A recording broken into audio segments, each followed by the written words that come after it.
eu mencionei agora há pouco, é que justamente o próprio comandante-maior de todo o acobertamento ligado à Varginha, o general Sérgio Pedro Coelho Lima, não aguentava mais a pressão dos seus superiores, porque ele não conseguia silenciar o nosso grupo de pesquisadores, que cada vez soltava mais informações que eram progressivamente ainda mais perigosas para o próprio processo de acobertamento. E uma das coisas que mostra bem a falta de habilidade do próprio general Lima no trato com a mídia, vocês viram aí naquele momento que o documentário mostra, ele deu as costas para o jornalista que estava lançando as questões 3 vezes, né? Dizendo no final que ele não tinha nada mais a declarar, além do que ele tinha lido, né? Aquilo ali foi o mínimo, mas no caso específico que eu vou passar justamente para o Pacatini falar desse contato dele com a própria produção desse programa do Goulart, nessa mesma apresentação, que foi de 2 horas, né, Pacatini? Foi. Um documentário de 2 horas, o programa, o Goulart de Andrade, ele é aceito para entrar dentro da ESA, atrás do general Sérgio Pedro Coelho Lima. E aí, quando ele volta para fazer a gravação, né, ele entrou para querer fazer uma entrevista com o general comandante, que não a concedeu, mas isso gravado. Quando o Goulart sai, e para fazer a gravação que iria ser usada como complemento da própria produção daquele programa, ele chega e afirma simplesmente o seguinte, que o general Lima tinha acabado de declarar para ele que ele estava proibido pelos seus superiores de falar sobre o assunto. Então vocês imaginem um comandante do Exército Brasileiro, no caso da Escola Sargento das Armas de Três Corações, admitir publicamente que haviam superiores que estavam querendo silenciá-lo junto aos contatos da mídia. Quer dizer, é uma situação que mostra o quanto de pressão esse homem, na verdade, estava sofrendo. Eu costumo até dizer, isso é claro, é só uma percepção, uma especulação, que talvez o próprio general Lima, que tanto o Marco quanto o João Marcelo não tiveram contato de conversar com ele, que negou tudo, evidentemente, eu não tenho a menor dúvida que, praticamente, que em algum momento dessa época remota, ele esteve quase que para se tornar um informante nosso, brincando, porque a pressão sobre ele era tão grande que para qualquer militar que se preze, ficar numa situação daquela era uma coisa inaceitável, né? Mas agora fala aí do aspecto desse contato e o que aconteceu no programa. Então, senhores, o programa do Goulart de Andrade, até hoje, né, ele foi o melhor documentário brasileiro feito até hoje. Ele teve cerca de 2 horas, o Goulart chegou lá. Quando nós fomos informados que o Goulart estaria lá, nós fomos direto do Claudeir Covo, que o Claudeir lá de São Paulo já tinha gravado com o Goulart, lá em São Paulo, capital. Então nós perguntamos para o Claudeir, como é que ele é, e tudo, uma pessoa mais afável, mais tranquila, ou é mais complicado. O Claudeir deu lá as coordenadas, né, uma pessoa séria, vocês podem conversar com ele. Então, além esse episódio que o Petit está citando, os senhores devem se lembrar, porque o documentário está no YouTube. Se você chamar lá, né, ET de Varginha, Goulart de Andrade, vocês vão ver lá o documentário. Os senhores devem se lembrar que num determinado momento, ele queria assistir alguma coisa, ele queria ver algum depoimento. Já conversou comigo o Birajara em separado, e nós então fizemos um acordo com ele. Nós vamos lhe mostrar num vídeo. Você, por favor, não venha com seu microfone. Ele usava aquele microfone de lapela, né, pequenininho, e não pode filmar, mas nós vamos permitir que você assista. Então nós fomos lá para uma sala em reservado, lá na residência do Birajara, um estúdio que ele tinha. A equipe dele ficou do lado de fora da porta, com a câmera lá apontando para ele, de tal forma que não aparecesse um monitor de TV sem som, e nós deixamos ele assistir. E ao final do que ele assistiu, né, ele pega o microfone, ele já estava até meio engasgado, e fala: olha, tem tanta coisa que eu gostaria de contar para vocês, por compromisso assumido eu não posso, mas tem sim. Eu acabei de assistir aqui alguns depoimentos militares, nós separamos os vídeos, né? Conversamos direitinho qual que nós poderíamos mostrar para ele, e ele veio a público: você confia em mim? Nós já estamos juntos há muitos anos. Eu vi os depoimentos militares que participaram da captura, do transporte, da retirada. Então, você acredita em mim? Creio que sim. Estamos juntos há muitos anos. Então, a presença do Goulart de Andrade lá, o contato que ele teve, né, basicamente com os militares, foi nesse momento em que ele tentou lá na ESA. E imagina, eu falei para ele, eu estava do lado de fora, eu falei: se eu entrar aí, eles me matam. Então, se você quiser entrar, porque ele pediu licença, se podia, aceitaram que ele entrasse. Eu fiquei do lado de fora. Eu fui com eles lá, mas fiquei do lado de fora. E não fiquei lá também à vista, não fiquei mais escondidinho, um pouco mais para trás da entrada principal. Esse foi o contato. E o segundo contato dele com militares foi quando eu e o Birajara, de forma acordada, juntamente com ele, separamos lá uns vídeos, sem o áudio, tudo, e deixamos só que ele assistisse. Ele saiu de Varginha, assim, se vocês notaram o James Fox, como ele ficou emocionado, como ele ficou tocado com a pesquisa, mas o Goulart de Andrade saiu de lá de forma semelhante, nosso parceiro, e ele já disse: Pacatini, olha, qualquer novidade, qualquer coisa você me chama, porque eu estarei atento, e deixa ser eu a revelar o primeiro vídeo que você puder trazer a público, permita que seja pelas minhas mãos. E aí, né, o tempo se passou, ele veio a falecer. Então, essa foi a circunstância lá do Goulart. Viu? Foi sensacional recebê-lo lá. Ele chegou num avião fretado, um bimotor, lá no aeroporto de Varginha. E o melhor documentário, eu recomendo aos senhores também que assistam. O senhor fez outras duas perguntas, eu vou passar aqui para os colegas, por gentileza. Eu ia comentar uma questãozinha do Goulart também, que pra gente pegar autorização de imagem daquela que você aparece lá e tal, eu entrei em contato com a família, né? Acho que o João conseguiu, não foi, João? O telefone deles? Não me lembro. Tá, os caras ajudam demais. Da viúva do Goulart. E aí ela falou, eu perguntei: nossa, sabe, né, de alguma coisa? Ela falou assim: se eu contar pra você, você, tipo assim, se eu contar pra você, você não vai acreditar e tal.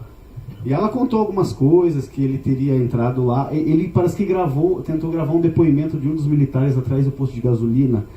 Foi, não foi? Que aquele militar que aparece falando sobre o helicóptero que desceu, né, na ESA, ele comenta que do Goulart lá, que ele lembra que daí o fulano de tal já tinha saído meio que... Eles estavam desconfiados, os amigos, que eram aquele rapaz, porque tinham falado daquele rapaz lá, do militar X, né, que estava talvez... O Goulart parece que estava tentando entrevistá-lo lá dentro da ESA, né? E eu conversei também com o sobrinho, aliás, o filho do Goulart também. Ele comentou que diz que o Goulart tem algumas questões lá que ele teria dentro da ESA afirmado junto aos militares, para que ele não ia falar, não ia colocar no ar. Mas aí são detalhes que a gente não sabe, né? E ele não quis comentar, enfim, então ficou essa questão no ar, né? E você perguntou da questão do cheiro, né? Também. Você quer responder, Petit? A questão do cheiro, qual era exatamente? Não é exclusivo do caso Varginha. Qual a teoria sobre isso, além das atmosferas? Não, olha, todo mundo todas as testemunhas que foram encontradas, que tiveram uma proximidade. Aqui a gente tem o próprio Carlos, tem as meninas, tem a mãe das meninas, elas relataram esse tipo de coisa. Isso não é uma coisa comum, nem a tipologia, vamos dizer assim, desses seres de Varginha é uma coisa comum. Eu me lembro que na época, no ano 96, a gente fez um levantamento, até havia uma onda ufológica, realmente, como eu falei, que foi muito intensa no sul de Minas, mas também foi em termos de Brasil e outras áreas. O próprio Fantástico fez matérias sobre isso, né? Mas pelo menos pelo que eu me lembro, a gente só encontrou 5 casos em termos mundiais que pudessem ser aparentados em termos da tipologia dos seres em relação ao caso Varginha, tá? Essa história desse tipo de cheiro não é uma coisa comum, cara, dentro da questão ufológica, tá? Tinha uma terceira pergunta, se ele participou ou não? Sobre o Campinas, o estado de Campinas. Olha, em 2015, nós lançamos eu lancei o meu 8º livro, que foi o livro sobre Varginha, né? Esse livro, inclusive, aproveito para quem não sabe, eu não sei se o Pacatini tem essa... que ele soube do livro, eu sei. Em relação ao detalhe que eu vou passar agora, que eu não sei se ele teve acesso a essa informação nesse momento de distanciamento. Nós fizemos, viu, Pacatini, uma espécie de eu e o Ramalho, principalmente, mas a CBU, a Comissão Brasileira de Ufólogos em geral, fizemos uma retribuição àquilo que foi feito com você em cima do seu livro. O livro do Pacatini, né? Apareceu lá todo marcado, como ele falou, né, por um colaborador do general, justamente para mostrar tudo aquilo que o Pacatini supostamente não deveria ter colocado na obra, né? E isso gerou o próprio IPM, né, como a gente já colocou. E em 2015, quando eu fui fazer o lançamento do livro, não em São Paulo, mas no dia seguinte em Campinas, num evento da UFO, eu cheguei na hora eu tinha preparado todo um PowerPoint que foi usado em São Paulo, com todos os detalhes, com fotos dele, da equipe toda, do Birajara, de todo mundo, e usei esse material do lançamento do livro em São Paulo. Mas quando chegou para lançar no encerramento do evento no dia seguinte da UFO, que aí não tinha nada a ver com o meu anterior do dia de sábado, ensino que nós fizemos a apresentação convencional, na última hora, isso aconteceu poucas vezes comigo na minha vida, mas naquele momento que antecedia, justamente em 30 minutos aproximadamente, a minha apresentação e lançamento do livro na forma de uma palestra, eu cheguei para o Jevaé e falei, olha, não vou usar o PowerPoint, esquece. Eu vou apenas ter uma conversa franca contando as histórias que as pessoas precisam saber, que em grande parte não sabiam, né, em relação ao caso Varginha. Até de fatos que, de uma maneira ou outra, a gente teve que preservar por decisão conjunta nossa. O Pacatini hoje falou das ameaças que ele sofreu. O Birajara também sofreu. No telefone dele, aquele tipo de pegar, colocar a secretária eletrônica para rodar, e tinha lá, seu doutorzinho, o senhor já foi longe demais. Quem fazia isso, eu não posso afirmar, mas esse tipo de coisa aconteceu.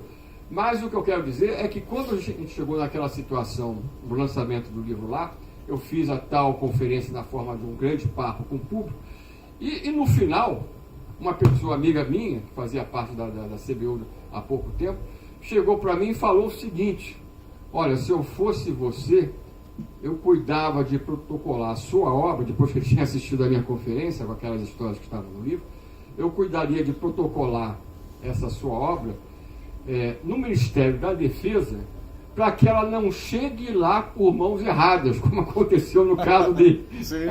Né? Sim. Essa pessoa teve essa visão, né? E aí, conversando com o Fernando Ramalho, que era o líder da CBU, o nosso homem lá dentro da campanha UFO, Liberdade de Informação lá em Brasília, do DF, ele queria cuidar disso, né? E é claro que isso só aconteceu porque eu falei, não, vamos fazer isso então. E o que aconteceu? O livro foi protocolado como uma denúncia contra o Exército Brasileiro e as manobras dele, dentro do próprio MD, Ministério da Defesa, né? Isso no próprio ano de 2015. Foi protocolado um exemplar.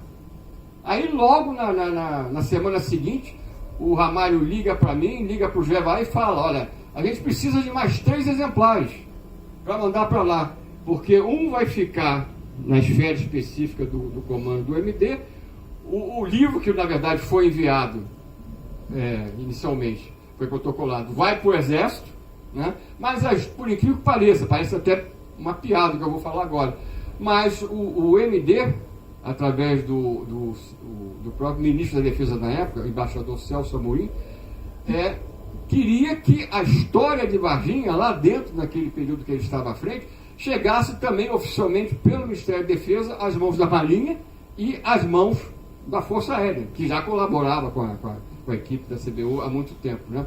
E aí o que aconteceu? O Exército tinha que dar uma resposta, né?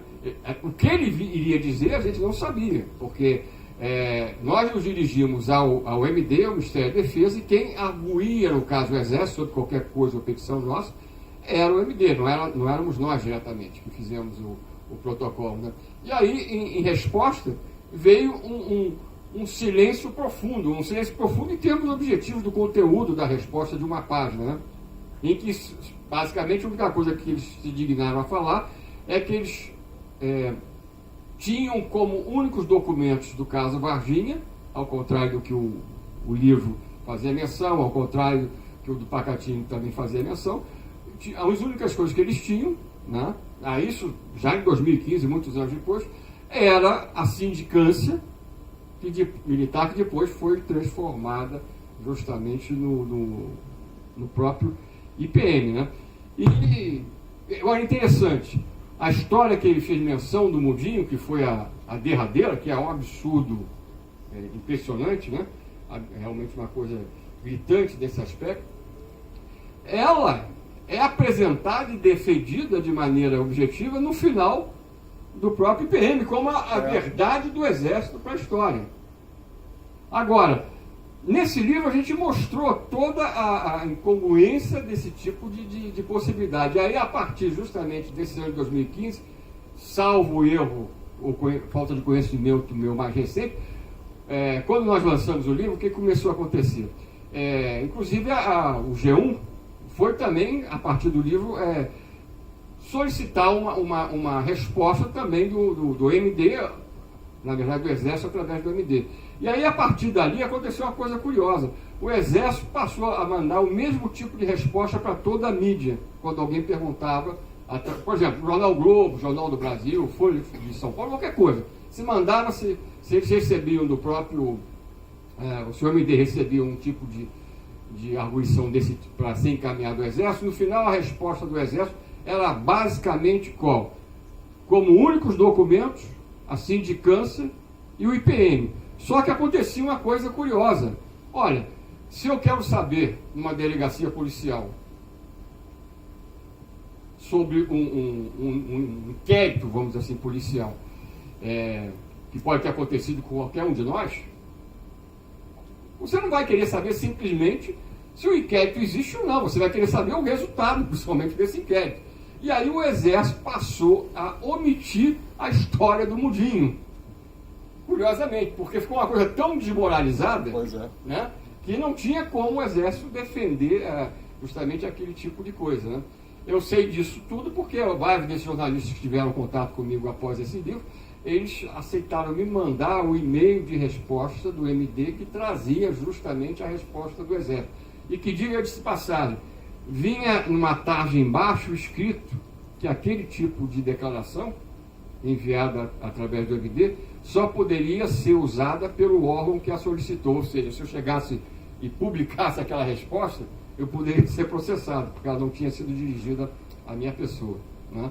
Então, existem essas coisas, esses aspectos aí curiosos, e de uma maneira ou outra, hoje, dentro da nossa visão, o Exército quer que a gente fique quieto, quer que a gente não faça nada, mas eles são os últimos, na minha visão pessoal, frisando isso mais uma vez, a querer fazer alguma coisa que traga esse caso à tona novamente, porque o que eles sempre pretenderam foi jogar justamente o caso Varginha no esquecimento, né? E por isso é que quando fizeram justamente a tentativa de intimidá-lo através, e também paralelamente a todos nós, através do IPM movido contra a obra do próprio Pacatini, depois eles mesmos cuidaram de, dentro desse processo todo, de inocentar o livro e, portanto, a ele. Porque se o Pacatini fosse condenado, né, através do livro dele,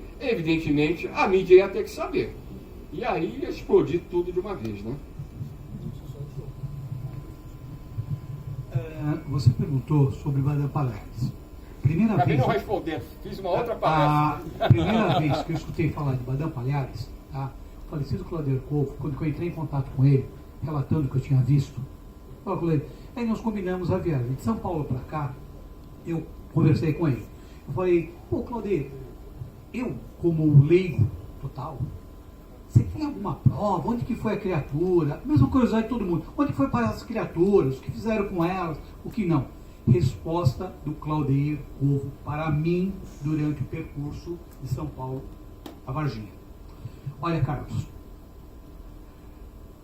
esses seres foram capturados e levados para Campinas, o Instituto de faz exames de corpos, o OML lá, consórcio OML, embaixo desse prédio tem 3 andares, abaixo, 4 andares, que é uma base militar. Esses corpos foram levados para lá, e Badam Palhares sabe de tudo que você pode imaginar. E o Claudio Covelli, ele odiava o Badam Palhares. Ele falava, esse homem é um crápula, porque esse homem não vem nada público, ele é um vendido. Isso, palavras do Claudio Covelli para mim. Ou seja, Badam Palhares, na verdade, era um grande acobertador das informações que havia sobre o caso, e quando precisavam dele, o exército, para ele fazer uma falcatrua, utilizavam ele. Isso, mas como você sabe disso? Porque o Claudio conversou isso comigo. Quem era Badam? Eu nunca na vida tinha ouvido falar de Palhares. Não sabia nem quem é. Quem que é o cara? Não sei. Ele comentou comigo que embaixo, em Campinas, desse local, tem como se fosse assim, um centro de pesquisas lá. É verdade isso? Eu não sei, foi palavras do Claudio. Eu acredito piamente nele, porque ele era uma pessoa extremamente séria. Ele não iria falar isso se ele não tivesse convicção do que ele estaria falando. Ok? Só dando uma frasezinha para te responder aquilo que eu não fiz. Quando saiu a terceira matéria do G1, na segunda edição do meu livro, que está esgotado, eles fizeram justamente uma coisa comum, da minha parte, com o Badam Palhares. E aí, na parte do Badam Palhares, ele fala que, ouviu, Pacatini? Sim. Que todos nós, envolvidos com o caso, inventamos essa história do suposto envolvimento dele. Mas é claro que ele teve a ver realmente com a coisa. Me permitam. Senhores, naquela ocasião, o meu irmão, 11 meses mais velho do que eu, estava fazendo doutorado. Ele é oceanólogo. Ele estava fazendo doutorado na Unicamp. Ele sabia a confusão que eu já havia me envolvido. E eu, já no início da pesquisa, quando surgiram as informações lá da base militar em Três Corações, a ESA, Escola de Sargento das Armas, que nós já sabíamos que o comboio tinha saído. Quem que estava nesse comboio, quem é que comandou, todo mundo. Nós já tínhamos trazido isso ao público. Então, assim que eu fiquei sabendo, mesmo antes de divulgar isto publicamente, eu liguei para o meu irmão e falei, olha, a informação é que o comboio saiu daqui e foi para a Unicamp. A Unicamp é enorme. Você poderia me ajudar? Então, ok, me aguarde. E ele fez os seus contatos, Naquele mesmo dia ele já me deu o retorno. Olha, já conversei com umas pessoas aqui, nós já sabemos também o horário que esse comboio chegou, como que eles fizeram para adentrar as instalações da Unicamp, viu? Pessoas diretamente ligadas ao Badam Palhares já haviam confirmado que o Badam Palhares estava envolvido. Ele fez autópsia dessas criaturas, foi um ponto de análise brasileiro do processo, antes de ceder essas criaturas para os americanos. Quem da equipe dele, como é que agiram, pediram para as pessoas darem licença dos laboratórios de uma hora para outra. Pegou até mal lá dentro da Unicamp. De repente, do nada, olha, dá licença, por gentileza, pode sair, pode se retirar. Por quê? Não tem porquê, é uma outra atividade aqui, vou te dar licença. E foram desocupando áreas por onde essas digamos assim, autoridades militares adentrariam com aqueles caixotes, parecendo uma urna funerária de criança, E foram pedindo para as pessoas darem licença do laboratório. Então nós temos certeza absoluta, nós temos depoimentos, as pessoas ligadas a ele, que sabem que ele esteve envolvido, ele fez autópsia, ele prestou uma contribuição. Os seus devem se lembrar do caso do PC Farias e da Suzana Marculino, daquele escândalo. Ele foi lá, aquilo foi uma queima de arquivo, ele foi lá, fez lá uma análise do cenário, veio com uma história completamente estapafúrdia. Depois apareceu um outro perito que o desmentiu, um perito do Nordeste. Antes disso, vocês devem se lembrar das ossadas do Araguaia, também, que caiu lá nas mãos dele, né? Como caiu também a ossada do Mengele, o carrasco nazista, foi descoberto, enterrado no Brasil. Então, eu diria sim, com certeza plena. Ele estava envolvido, ele é um grande cientista, ele tem muitos méritos, ele e a equipe dele, como a Unicamp. É um dos maiores centros de tecnologia de toda a América do Sul, viu? Que pena que quando os irmãos Mondini, nossos colegas, foram lá, eles são gênios, sabe? São pessoas muito educadas e muito tranquilas. Eles foram lá prestar um apoio, foram procurar o Badam Palhares, e o Badam Palhares os enxotou, porque eles chegaram lá com uma conversa mais mansa, queria conversar com ele, trocar uma ideia, não disseram do que se tratava, e conseguiram ser recebidos por ele. Quando eles efetivamente tocaram no assunto, o Badam Palhares os enxotou lá do seu escritório. E ainda disse, em outros tempos, quando perguntaram para ele sobre a questão de Varginha, ele respondeu, Jevaé fala isso com muita propriedade, né? Me pergunta daqui a 20 anos, quem sabe eu posso te falar alguma coisa. Ele estava amplamente envolvido porque ele era muito competente. Essa que é a verdade. Eram 5 seres, 3 corpos e 2 vivos. Como é que é? Eram 5 seres, 3 corpos. Nós temos, no âmbito da pesquisa, né, nós temos informações, porque, além das 2 criaturas, né, é sabido que antes mesmo das meninas terem avistado, que foi às 3:30 da tarde, antes também teve a primeira operação de captura, que foi em torno das 10 horas da manhã. Nós já sabemos que os militares, nas patrulhas que estavam fazendo lá na região, tem um rio caudaloso lá no sul de Minas, que se chama Rio Verde. Eles implementaram um processo de varredura às margens do Rio Verde, porque tem muita captuva, muito mato alto também, onde é fácil se esconderem. E o Rio Verde é ali do lado de Varginha. Então eles já estavam fazendo lá esse processo de varredura, e a informação também que nos chegou, inclusive, foi ouvido os disparos de tiro de fuzil. 4 disparos. O meio militar já me informou que dos 4 disparos, 1 errou, os outros 3 acertaram uma primeira criatura, que nem foi basicamente divulgado muito isso. No documentário do Goulart de Andrade, eu faço a citação lá também. Mas tinha outros temas a serem desenvolvidos, então não entrei muito em detalhe. Então, as 2, que nós já sabemos, está aí bem citado, inclusive no documentário do James, mas teve essa outra. Ela é tão feia para o nosso padrão humano, que um dos soldados se assustou quando de repente topou com aquela criatura lá no meio da mata e fez os disparos, ok? E as outras que poderiam perfazer 5 foram avistadas em outro contexto, não especificamente lá dentro da cidade de Varginha, até na estrada. Tem testemunha que relata, né, na estrada que liga Três Corações a Varginha, de estar voltando à noite, antes do sítio da fazendinha do casal Eurico e Oralina, e passar uma criatura correndo no asfalto. Quando ele falou isso para mim, era um homem adulto, né? Configuração forte. Eu falei, amigo, por que você não parou? Você passou na frente do seu carro? Você é louco? Vê lá se eu vou parar, sei lá o que é aquilo. Passou de um lado para o outro da estrada. Então, isso aí já se configuraria num quarto. E tem o que não foi citado aqui, né, mas que é contundente na pesquisa, é o avistamento da dona Terezinha Klepf. O zoológico de Varginha tem um quiosque.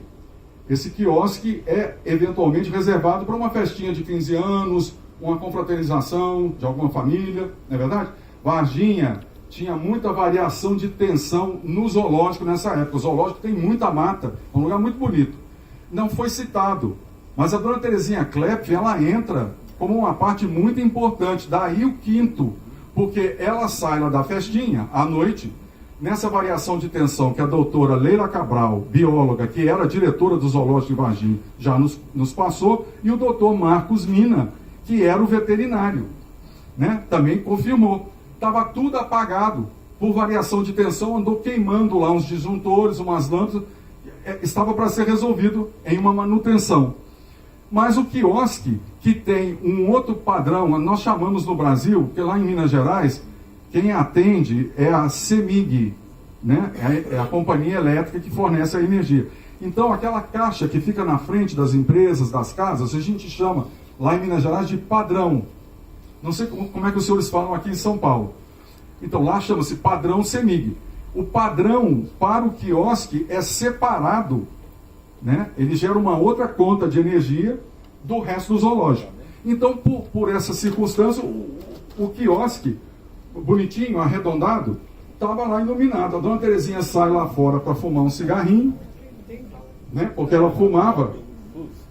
E ela senta na varanda para fumar um cigarrinho, e no que ela olha para frente, tinha uma outra criatura com essa mesma configuração que os senhores já sabem. Essa criatura estava lá do lado de fora da gradinha da varanda, olhando para ela. E Dona Terezinha cita que os olhos eram vermelhos, de onde emanava uma luminescência. E ela conseguia enxergar um pouco do marrom da pele, do rosto, pela luminescência que vinha dos olhos. E ela ainda cita que a criatura tinha um capacete fino, baixinho e dourado. Então, esta quinta criatura, que faz parte da pesquisa e de forma assim muito contundente, vem do relato da Dona Terezinha Kleff, que está em todos os outros documentários. Então, como eu ainda não tinha assistido o do James, né, ele tinha outros aspectos para abordar, e nesse documentário não apareceu a Dona Terezinha. Daí, então, as 5 criaturas. A primeira, que foi literalmente fuzilada. A segunda, capturada lá no desbarrancado, com a rede. A terceira foi a que as meninas viram e o Marco Eli Xerezi capturou. Uma quarta correu na frente de um outro automóvel na estrada, entre Três Corações e Varginha. E um homem adulto, né, porque não parou e ainda disse de jeito nenhum que eu parava lá para ver o que era aquilo. E o quinto seria esse que a Dona Terezinha Kleff avistou e conta com detalhes. É muito contundente. Gente, vamos agora fazer o sorteio, por causa do horário.